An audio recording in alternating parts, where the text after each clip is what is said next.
Oh. All the headlines you read.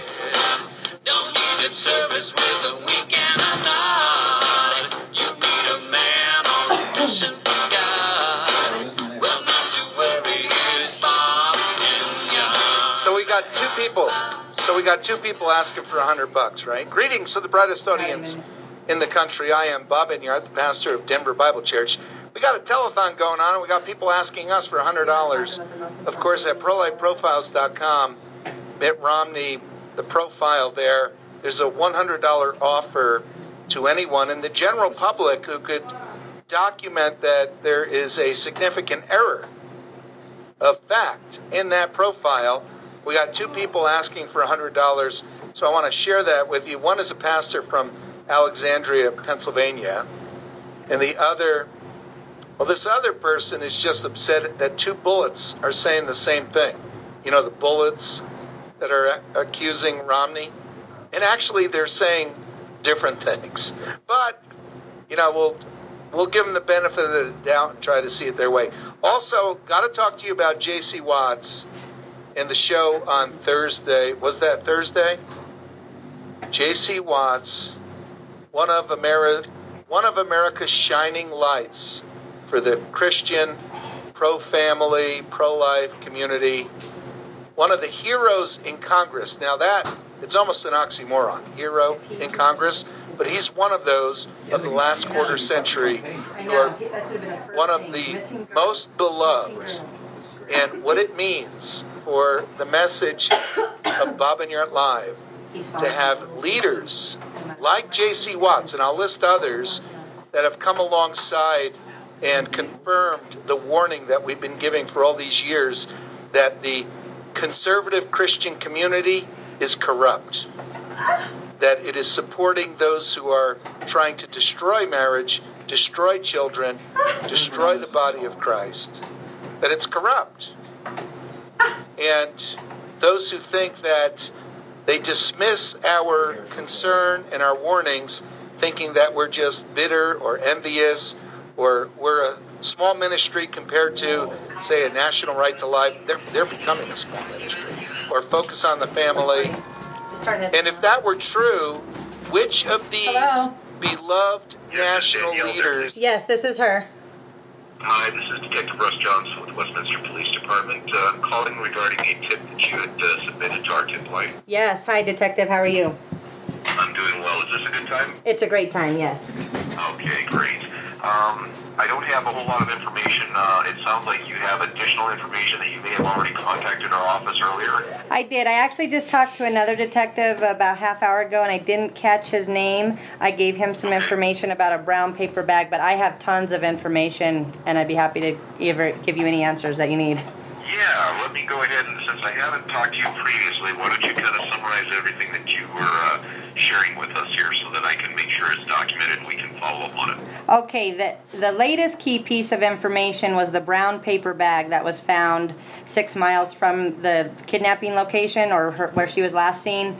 The reason why that brown paper bag is so significant is because Bob Enyart, the man who we believe is responsible for this, has been in an ongoing battle with us for the past year. He's been trying to take away our children and unjustly report us through the social service system, and we've been unfounded and everything, and we've been investigating him and his criminal background, and through our investigation it led us to a large amount of circumstantial evidence that places him at the scene of the crime of the JonBenet Ramsey murder in 1996. And so we have been playing an online game with him because the law enforcement has not been able to help defend us. And so we've been communicating with him in code. And 1 month from the day of Jessica's disappearance, we sent him a reverse ransom note of sorts to say, we know what you've done. You need to quit harassing us, and we're going public. And that was on the 7th of. Oh, I'm sorry. It was on the 7th, 1 month ago, of when the brown bag was found. I'm sorry. And then what we did. September 7th, you sent this message? Yeah, September 7th. We went public. It's on my website. We sent him and hundreds of other people, news sites, law enforcement. We sent everybody this document dump ransom note, and in the Ramsey's ransom note from 1996, the person who murdered Jean Benet in the ransom note tells John and Patsy to deliver the money in a brown paper bag. And through our communication in our reverse ransom note, we told him that he needs to deliver an adequate size amount of proof along with a handwritten confession note in a large brown paper bag when he delivers himself to law enforcement. And he needs to turn himself in. We've been telling him for at least a good month that he needs to turn himself in. And so he's fearing the public exposure, and he's freaking out, and we believe this is a last hurrah of sorts because he's caught and he's been exposed, and DNA doesn't lie, and we just need a DNA test. And we in fact called Boulder on Friday to Detective Trujillo to set up an appointment to give him all of our proof that we have, and we were just waiting for a phone call back, and then we found out that she was missing, and it just alarm bells went off. Okay. All right, so when you communicate with him online, do you communicate with him in an email fashion or a chat room or something, or does he respond to you? No, he's been ignoring us. What happened was 1 year ago, in fact, exactly 1 year ago, he conspired with others to have social services come take our children away. And so for an entire year, we've been communicating with him publicly on Facebook and on my blog, but he does not attach his name. Everybody in his group operates anonymously, but we've been tracking we know their IP addresses and we know who they are. And so it's been no secret who they are. They just don't officially attach a name. So I sent out emails to Bob Enyart and hundreds of other people within the group, including the cops. Thornton, Northland, Westminster, all has this stuff for months. I've been doing this, and so this is public. Every way we can do it, I communicate directly to him, but he has ignored us. And today, the number one red flag, he has a show that's on right now live, and the dead giveaway. Everybody in Colorado is talking about this. The dead giveaway is he's ignoring it. That is what he does. If he's guilty of something completely, he will completely ignore it. And for a pastor to not talk about this on a radio show when it's the hot topic in Colorado is a red flag. That's what he does. What radio station does he broadcast on? He's on AM 670 KLTT. Right now he's on. Every day, Monday through Friday. Okay. He has a lengthy criminal history. And what gave you the red flag is that the brown paper bag. Well, no, not initially. What gave us the red flag was the confusion surrounding the case, the no explanation for it, the we have no leads, we have nothing, the mysterious aspect of it, because that's exactly how the Jean Benet Ramsey case went. And also this allegation and any kind of blame towards the parents, if they're demonizing the mom and dad or anything over this custody battle, that's another red flag, because that's what they did to the Ramseys, and that's what they've tried to do to us. They tried to frame us for if they could have, they would have burned our house down and framed us for doing that. This is how so we've been on Enyart. Kenneth Tyler Scott too. Yes, and also you need to look into Kenneth Tyler Scott. He's been his criminal partner basically for decades, and he lives right down the street as well. And they're both involved. They both placed themselves at the scene of the crime in Boulder, and so they both have a lot to lose right now, and they want to get one last hurrah in at the very least, I would think. Okay. The similarities are. So what do you think Bob has actually done? What do you think is the situation here? With Jessica. Right. Yeah. Okay. What is that you believe he did? Okay, I believe he's kidnapped her, and I believe he's using this as some kind of publicity stunt. If I can be frank, it's a wet dream for him to just have everybody running. He loves to play this game, and he's a psychopath, extraordinary religious psychopath, and so he uses his Christian pro-life status as a cover, so he's above suspicion. Despite his criminal record, we've all been lied to. We found out the truth after purchasing his court documents. But I believe that she is kidnapped in somewhere, not anywhere close to where you guys are looking. It's a wild goose chase. What he did after I let him know, I sent him an email and the cops at the same time, saying the cops need to question Bob Enyart. And within hours, the backpack was dropped off mysteriously.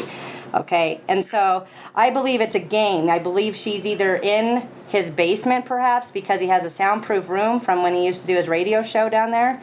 He also has his friend Kenneth Scott, who has a home up in the mountains in Winter Park and a home down the street from us. I believe that she's right now being kept alive, and he's playing a game with you guys, and he's going to drop clues here and there to watch everybody and terrorize the neighborhoods and disrupt neighbors. It's a fun thing for him, and I'm sure if you look at criminal serial killers, this type of thing, he's a combination of BTK, Charles Manson, John Wayne Gacy, any type of mind game criminal you can think of, he has mastered the ability to do this. Yeah. And so if you look at the history of Boulder, you can see the bunny trail. He knows how to throw off clues that's going to keep you guys running. And so if we are right, we believe we will be the best interpreters to help you understand his game, because it is a game. And when you say we, is there a group of you? No. Or is it your family? No, just my husband and I. We've lost everybody. The entire church came against us last year, so it's exclusively us. What is your husband's name? Curtis. I talked to Goldberg. Curtis? Yes. And he's the one who talked. C-U-R-T-I-S? Yes. He's the one who talked with Detective. C-H-I-C-O-A? No. Kekoa. Talked to Goldberg. K-E-J-L. No. Okay. K as in kite again. O-A. Kekoa. Oh, K-E-K. O-A. And then O-A. Yes. Keikoa. Yes.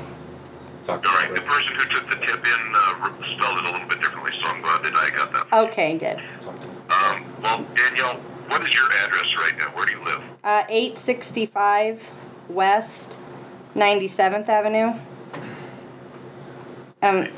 My husband also talked to In what city is that? Northland. Northland? Yeah. Jump it. And And is this the best number to reach you at, is the one I called you? yes, this is a good one. Okay. All right. We are getting an enormous amount of phone calls. Okay. So what we're doing is I am taking the basic information down as I speak to people. Okay. And we will pass that on to the analysts who are trying to evaluate each lead. Mhm. And if there's anything that we need to follow up with you, I want to make sure I can get a hold of you. So it looks like the number I'm calling is the best one to reach you at. Yes. What is your birthday, Danielle? It's 4579. Thank you. All right, what I will do is I'm going to pass this information on to our analysts, and we'll Okay. let them see what they need to do with this and Okay. all the other leads that are coming in. Great. And if we have any additional questions, we will be in touch. Okay. We probably won't follow up with you Okay. unless there's another question, because we have so many things working these leads that we won't be keeping people up to speed on what we're doing, but we appreciate your call, okay? Sure. Can I give you a couple other real quick pieces of information? Sure, Okay. absolutely. Okay. There's more there than... Oh, yes. I have lots more, but if you can, Detective Galbraith met with my husband a couple months ago, and he has a case file full of information on these people. We were framed... I work with Dave, so I know, Okay. I know who you're talking about. I can check with him on that. Good. Yeah, do that, because we have the whole entire list of suspects, name and addresses. We were framed for a crime there in Westminster, some people in the group. And so we went in there talking about that particular thing, and this other thing with us came up. Also, I would like for you guys to look into the background and verify the authentic ownership of whoever's running the Facebook page. Because these people are notorious for creating disinformation sites and seemingly credible websites in order to collect information and censor the truth.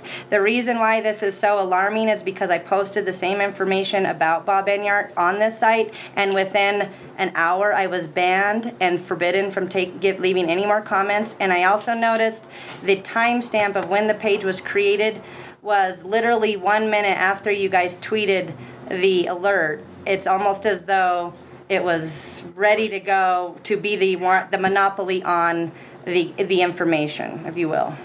What is that website? How do I find that? Okay, it's the Facebook page missing. It just says missing Jessica Ridgeway of Westminster, Colorado. And it's alarming because if someone's really looking for all the information, I don't understand the point of banning someone.